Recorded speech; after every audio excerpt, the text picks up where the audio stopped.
All right, here's the second half of the common English mistakes I see in my papers all the time. And we're going to start with incomplete sentences. Okay, incomplete sentences are kind of the opposite of run-on sentences. They're less than one sentence in one sentence, right? So this is once again a real sentence from one of my students' papers, basically stating how a mixture of physical and biological factors determine the outcome of an individual's behavior. That's not a complete sentence. You could change it to basically this describes how a mixture of physical and blah blah blah. That would be a complete sentence. But as it sits right now, this is the opening to a sentence, but you have to add something or change something to make it a complete sentence with, subject, verb, object, all those things. Okay? Spelling. Oh, geez. Spelling, when somebody completely misspells a word, that's bad enough because every writing program that is used in the modern day, from Microsoft Word to the Google Documents thing, will highlight misspelled words for you and say, hey, this is misspelled. This is, the wrong spelling for this word. So make sure that you're paying attention to that. If Word or Microsoft or Google Docs is telling you that something's misspelled, try to pay attention to it. And sometimes they're wrong. Like a lot of times they'll tell you that somebody's last name is misspelled when it's just that's their last name. You can't, it's not misspelled. It's just the program doesn't recognize it because it's a name, not a random word. And you can tell Word to kind of ignore those names. But what's even more kind of tricky, especially for students, is when you misspell a word, but the misspelling is actually another English word, so that spell checker doesn't detect the mistake, right? Some common ones are affect versus effect, and I totally messed that up. That's supposed to be A-F-F-E-C-T versus E-F-F-E-C-T. Let's go ahead and change that, actually. Affect versus effect, okay? Affect versus effect. Those mean two completely different things, okay? If you're wondering which one to use, the general rule, although this isn't always correct, but the general rule is that affect with an A is a verb and effect with an E is a noun. So if you say something like, I affect, or the new policy affected the numbers of the thing, that's a verb. But if you say the effect of these policies is, that's a noun. Okay? A versus an. So make sure if you're saying like a slug, a box, versus an apartment, right? Make sure you use the correct one. The general rule is if the following word begins with a consonant sound, not necessarily a consonant, but a consonant sound, you use an A. If it begins with a vowel sound, you use an an.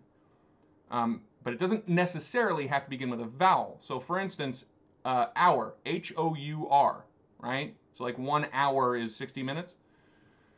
You say an hour, even though it starts with a consonant, because it begins with a vowel sound, right? There, and there. Another big one. There, the first one is like over there. The second one, there, is belonging to them. And then the third one is always a contraction of they are. Okay? So make sure that you're using the correct one. Principle versus principle. The first one there, ending in PLE, is like, my principles tell me that I'm not allowed to cheat on my wife. I'm not allowed to murder somebody. Those are principles, okay? With a PAL, that's the person who's in charge of a school, okay? And the common way to remember this is that in a school, the principal's your pal, right? Ends in PAL, pal, like slang term for friend. And then versus than. Okay, then is like a measure of time, or a word describing time. Then I went to the store. Than is about comparison, right? I am taller than my friend. Okay, so make sure you're using the proper one of those in your writing. One of the best suggestions I ever heard, after you're done with your paper, put it into Google Translate, and Google Translate will read it to you and listen very closely to what you wrote. And if it sounds weird to your ear, that probably means you spelled something wrong or did something wrong. Okay?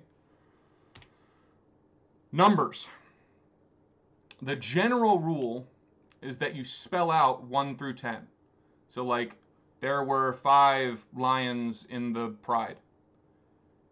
Because it's 1 through 10, you spell it out, F-I-V-E, right? I went to 10 concerts last year, T-E-N, okay? Once you get to 11 and higher, you use the actual numerals. Like, so 57 people died last year because of this, this, and this.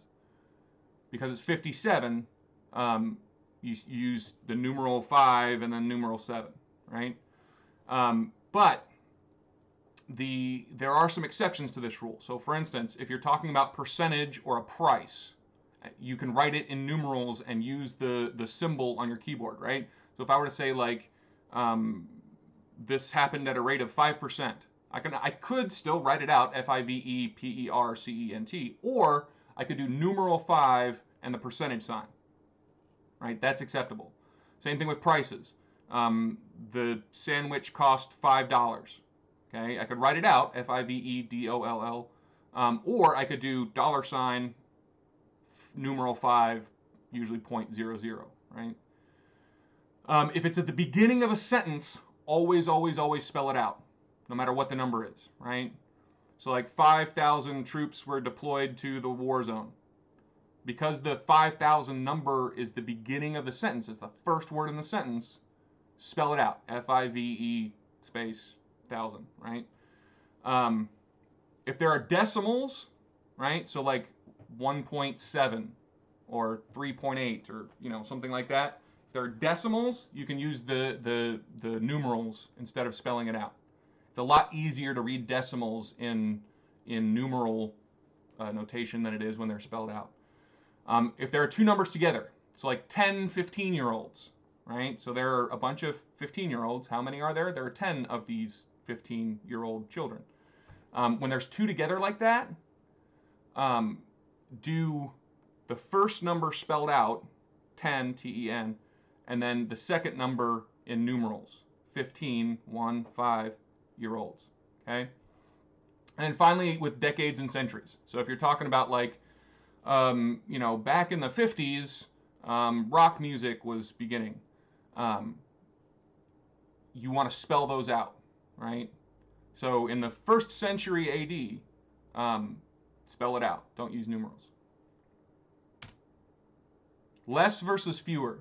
This is a big one that I catch people mistaking all the time, even people who should know better, okay? The rule here is if you can count it, use fewer, right? So if whatever you're talking about, you can say, okay, there's 1, 2, 3, 4, 5, 6, 7.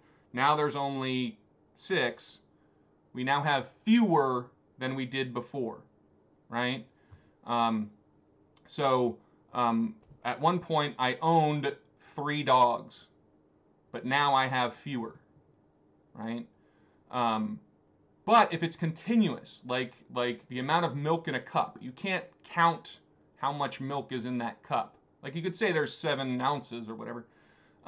But if you're just talking about the milk itself and not how many ounces it is, I had a full cup of milk, then I took a sip, now there is less milk in the cup, okay? So it's continuous. There's not like 14 milks in that cup. It's just a lot of one milk substance. You can't read minds.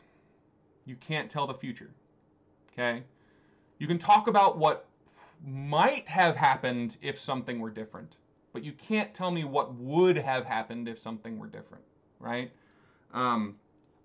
If the referees hadn't called that penalty on the Yankees, they would have won the game. You don't know that. You don't. Okay? Unless it was the final play of the game, you don't know that. So you can say if that penalty hadn't been called, they might have won the game, or they would have had a much higher chance of winning the game, but you can't say what would have happened. Okay? You also can't tell what someone was thinking. Again, if you're writing fiction, write about what people are thinking all you want. But when you're writing in a formal scientific research paper kind of scenario, you cannot tell what people are thinking. You can only tell me what they've said or how they've acted or something else that is actually measurable. But you can't tell me like, oh, this person thought that they would be a really great candidate to run for sheriff in this county. You can't tell me what they thought. You can only tell me what they did or what they said. Okay? Lists. This is a big one. I didn't learn this one until grad school, and I still get grad students that I have to teach this to. But if you're talking about multiple things, like the reasons for World War I, right? You might want to say, firstly, there was this problem, and secondly, there was that problem. Never use that ly on the end, right? Just first, second, third, last, right? So first, there was the assassination of the Archduke. Second, there was territorial disputes about this and that. And last, there was economic issues about this, this, and this, right? So you should never use the words firstly, secondly, lastly, any of that stuff, right? Just take off the ly. You don't need it. The only time you need the ly on the end there is when you're saying finally, right? So finally, there was so-and-so. That's acceptable. But never use that ending ly with first, second, third, last, any of those. Commas. So much of my time is spent telling students that they missed a comma where they should have had one, or they have a comma where they shouldn't need one. Okay? And this is a really, really, really tough thing to learn. It's essentially just experience. There are so many rules about where commas belong and don't belong. It's very, very difficult to just sit down and learn the rules, okay? Because they're so varied. There's an old saying about how English isn't one language. English followed a bunch of other languages into dark alleys and beat them up and stole grammar. And because of that, English is an incredibly complicated language, especially when it comes to commas. Okay, but one thing I will tell you is that that first sentence is wrong. Okay, if you're gonna write a sentence like that, you have to put the comma before the transition word, right? So I like cats, but dogs are better. The comma would come before the but, before the however, before the and, before that kind of transition word. Okay, and then if there's an opening clause. Right? So if your sentence has some kind of opening statement, like because they're the best team, the Yankees are going to win the World Series, right? Because they're the best team is an opening clause. It's not required for the sentence, right? The Yankees are going to win the World Series is a complete sentence all on its own. We're adding that opening clause to add context, right? So you need to have a comma after it. So because they're the best team, comma, the Yankees are going to win the World Series. Make sense? Okay. And finally, fonts. Okay, I am one of those people, I really don't care what font you use, with a few exceptions. Comic Sans and Papyrus are for children's bake sales. Never, ever, ever turn in formal writing in either of those two fonts. In fact, never turn in anything in either of those two fonts in any context, in any way. They are just evil and wrong. Don't use them. Now, I'm going to end with a little hint to you guys, okay? In my papers, I never assign page lengths. I never say this paper has to be at least 5 pages. This paper has to be 10 pages. But there are certain fonts where the skinnier letters take up less space. So if you think about it, on your computer screen, the letter I, or the letter L takes up a lot less horizontal space than the letter D or the letter P, right? In many fonts, it will, let those letters take up different horizontal widths. There are some fonts called monospace fonts, where every letter, no matter how thick it actually is, takes up the exact same amount of space. So if you're having trouble reaching a page requirement, right? It's a 10-page paper and you can only write 8 pages and you don't know what else to do. All you have to do is change the font from whatever you're using to a monospace font, and that will add a lot of length to the paper. Okay? Those monospace fonts can really add a lot of length. And that's one reason why I don't ever assign certain page requirements. Like, I'll give page suggestions, but I will never make a page requirement, because there's stupid things like monospace fonts that you can use to get extra length. And I would much rather have good substance than some arbitrarily imposed, word count or page requirement. Okay? So, I hope you enjoyed this. I hope this was useful to you. It takes a lot of work to become a good writer. I've written a lot of papers in my life. I was a college student for 12 years. I've been a professor for many years after that. And I'm still learning new things about how to write well. Okay? I could do a whole nother series of these, but these are the most common of the mistakes that I've found. So I hope that this has been useful to you, and this will help improve at least some of your writing. Thanks for watching.